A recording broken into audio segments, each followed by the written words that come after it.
Making sales social is humanizing sales. It takes it from being a stat on a salesperson's sheet into helping a person discover the best solution for them, even if it's not making a sale right in that moment. It's about creating a connection, creating a living, breathing connection with that person to help them problem solve their situation. Welcome to the Making Sales Social podcast, featuring the top voices in sales and marketing. Join hosts Bryn Tillman and Bill McCormick as they discuss the best tips and strategies they are teaching their clients so you can leverage them for your own virtual and social selling. Here are your hosts, Bryn Tillman and Bill McCormick.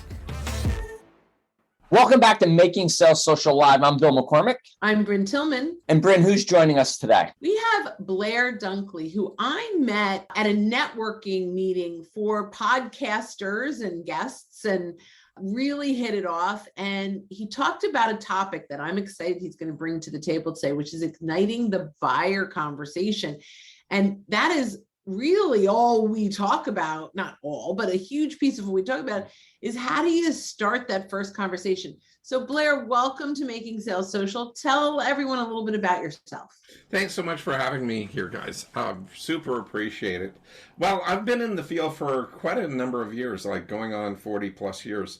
But it's all about this whole idea of a conversation in sales as opposed to selling.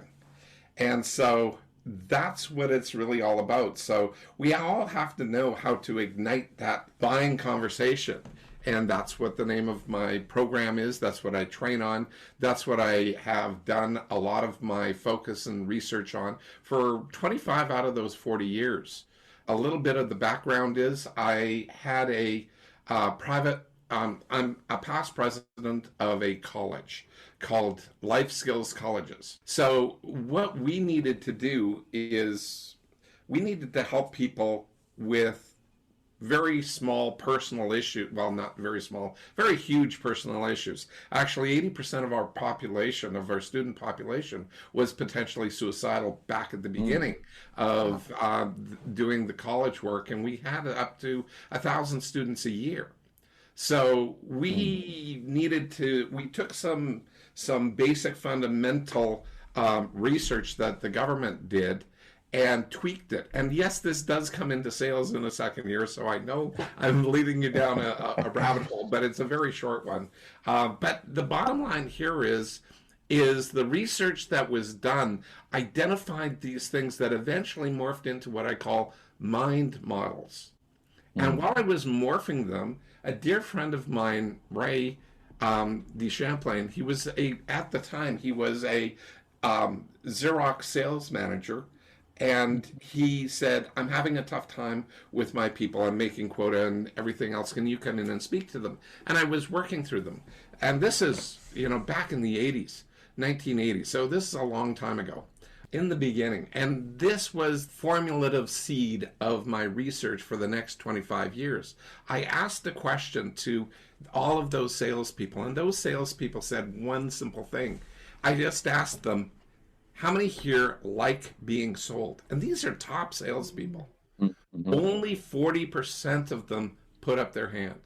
Then I asked another question. Who here likes or loves to buy? Almost 100%. Everybody but one person put up their hand. Bottom line here, guys, is the numbers have increased on who here likes to be sold. I've done that right up to 2006. And in 2006, I stopped asking because it was, again, 98% of the population in the audience, all salespeople, did not like being sold. Mm-hmm. Again, 99% wanted to buy. Liked or loved buying.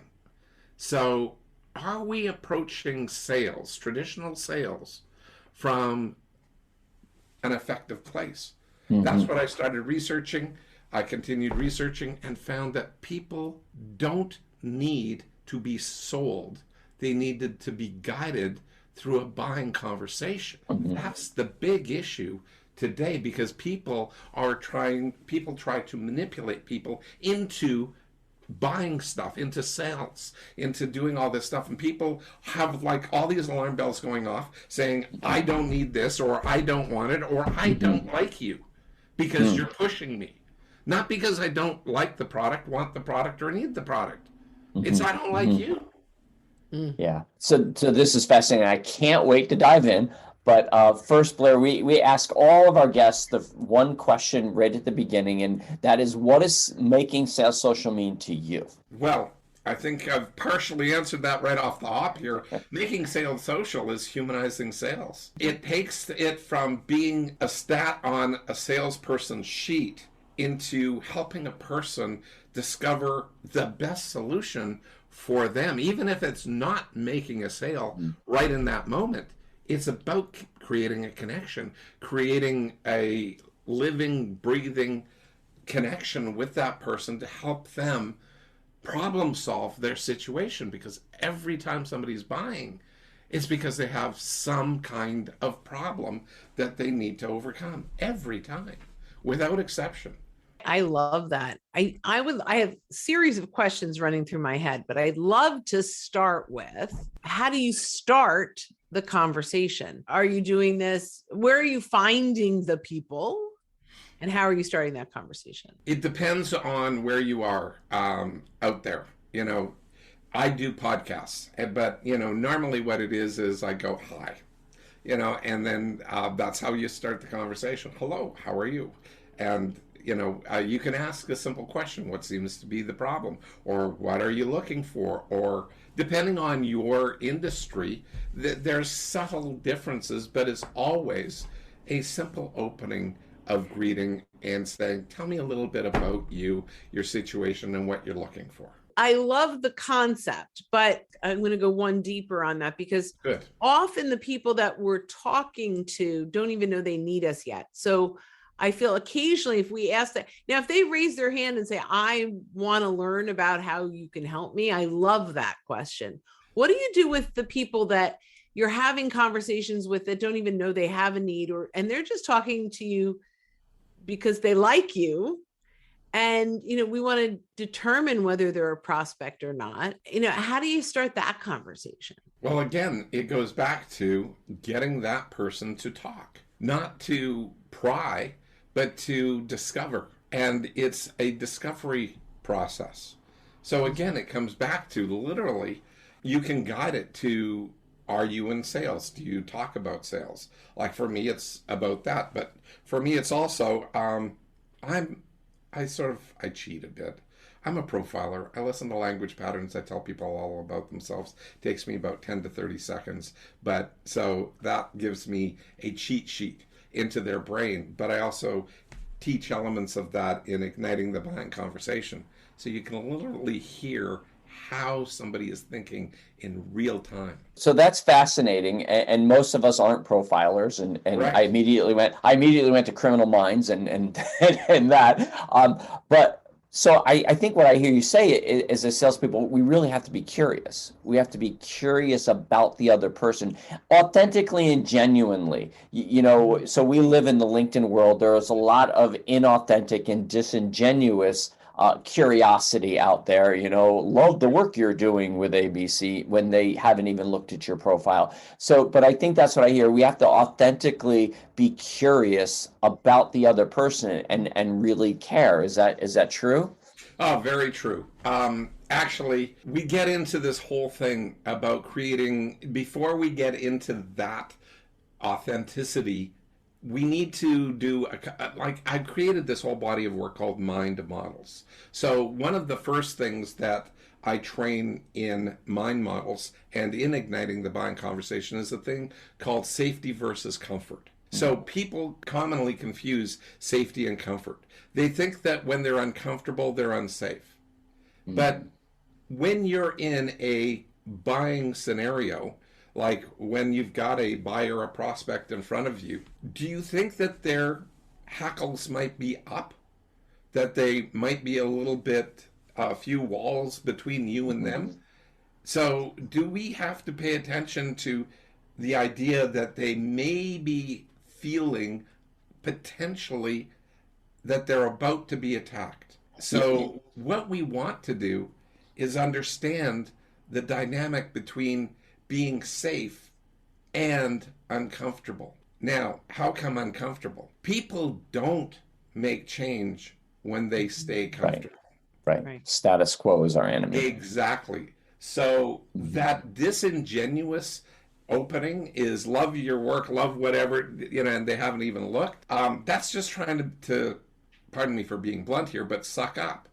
And this is not a process of sucking up. This is a process of discovery. What do you need to understand? How can I help you truly? And I think it goes back to what you said before. You used the word manipulate.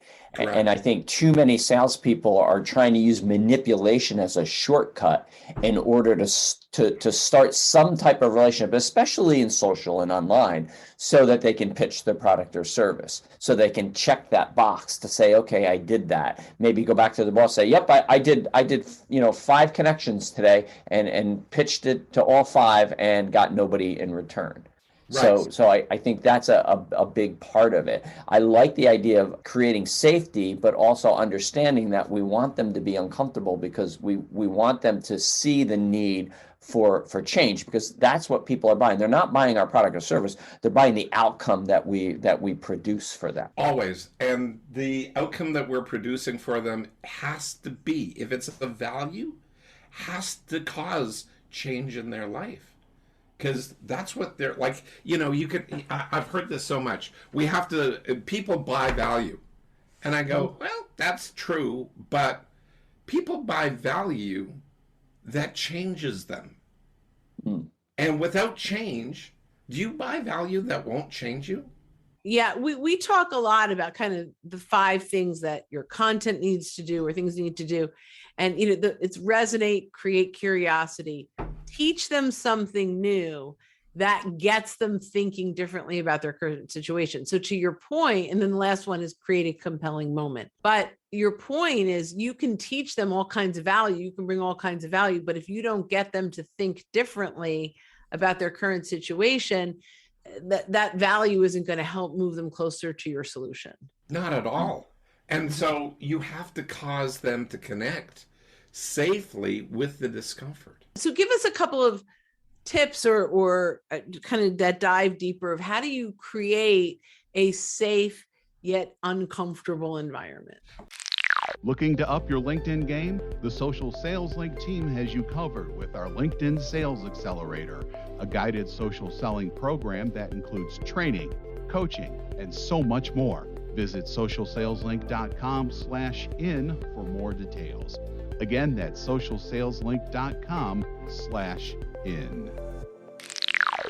Well, it's sort of like what I constructed here. I give you guys an overview of what I'm all about, but now I've switched gears and I'm into asking you guys some questions as well and getting you involved, because we haven't dived deeply into this. We did a surface thing where you said we wanted to explore this on air here. And I go, okay, great. But now I get to ask you questions and you get to ask me questions and figure out where these moments might happen. And it's discovering these moments, these change moments in our lives, that we see the possibility that this could really work. And it's possibility thinking along with curiosity that we discover these moments. And in that moment, we go, I need that. I love all of that. I'm going to rewind a little bit, because one of the reasons I was so excited to have you on was the topic of igniting the buyer conversation, starting that conversation. What are some of your strategies or tactics to actually opening that conversation up initially? It's always about them. It's always about them first. So the questions have to be engaging in that. We don't dump and then do this. We already had the preliminary piece where you ask me questions and I ask you questions, and we do that little dance to see if we've got common ground. So we have to do that with curiosity. And curiosity is the fundamental first step of every conversation. If I'm not curious, if I don't want to know you, or you don't want to know me. We just pass each other in the street. So we have to be open to possibilities. And we have to get, when we are in igniting the buying conversation, and we start with that, we start with how are we framing our own mind? So how do we set up ourselves? And so it starts with me. And if I don't look at this scenario here from the situation of how can I assist, how can I share, how can I help without being overbearing, but mostly curious, then if I don't do that, I'm not coming from a genuine place. I'm coming from a place of, oh, I just got to pump and dump. I love this because what it talks to is the fact that we as salespeople, you said it, we have to do the work first on us, because we can't be curious about them because we want to manipulate them to buy from us. And sometimes that's what some sales training is. It's like let's teach you this trick so that person is going to want to reciprocate to you. And no, we have to rewind it. So we have to truly listen, not to reply or to react, but listen so that we can help. Listen to understand rather than listen to react and wait for that buying signal or wait for that, but just listen. And just understand that, we say it, that the sale will come when the time is right. We have to earn the right for that. And so often we talk to salespeople all the time. They just don't know how to do that because they haven't done the hard work inside of them to kind of rewind that, to understand that, okay, I've got to make it about the other person. First of all, the work isn't that hard that you have to do. So I want to do that. Like in igniting the buying conversation, if you like talking to people to some degree, I've worked with so many people that are introverts that are in sales, because there's so many people that are out there that are self-employed like myself, who I'm an introvert.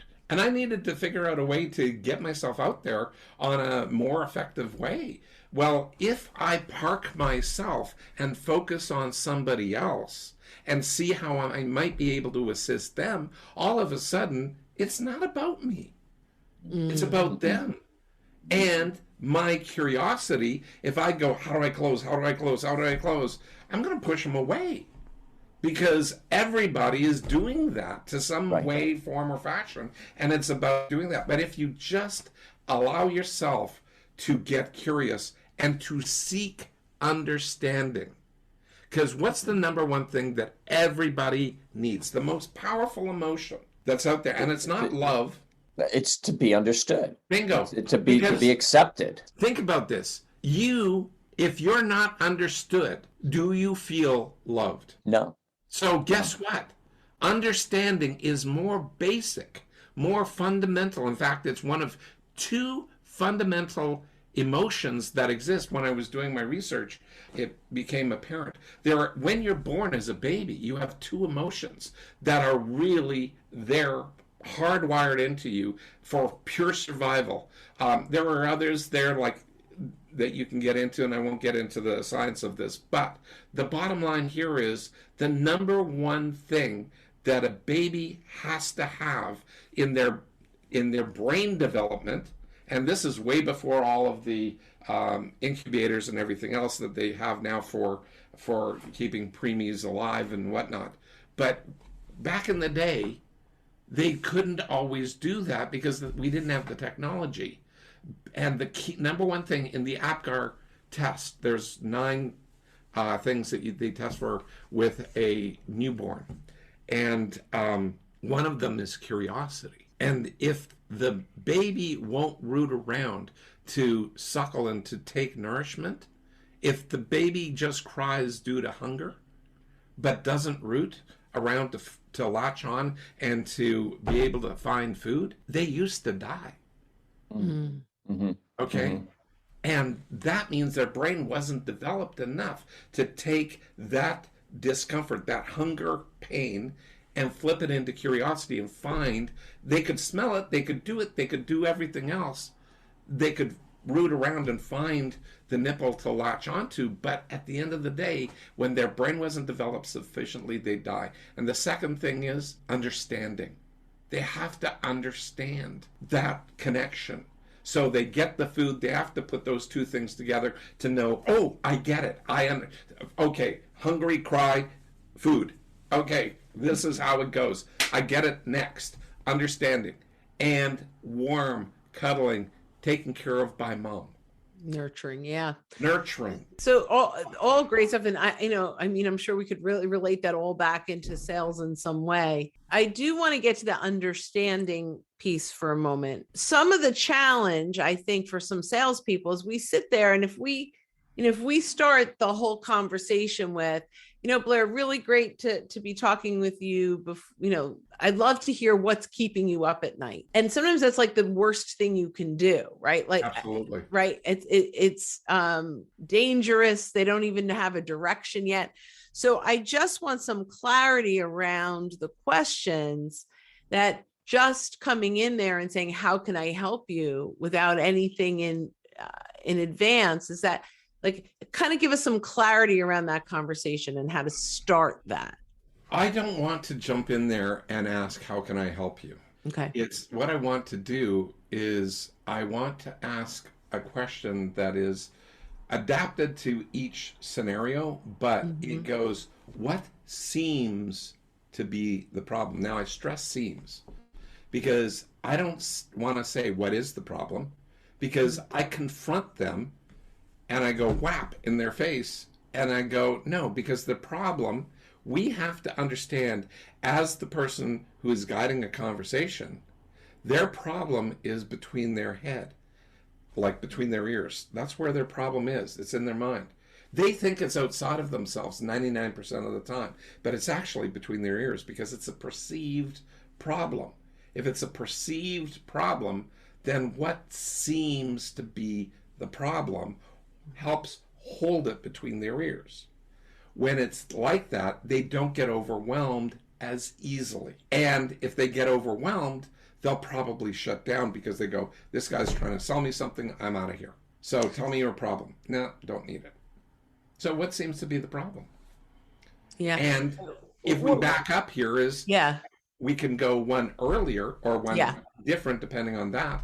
We can back up to is, wow, you look like you've got everything under control. If this is true, it looks like you're here. So, not necessarily what's keeping you up at night, but what would you like your life to look like to get beyond where it is right now?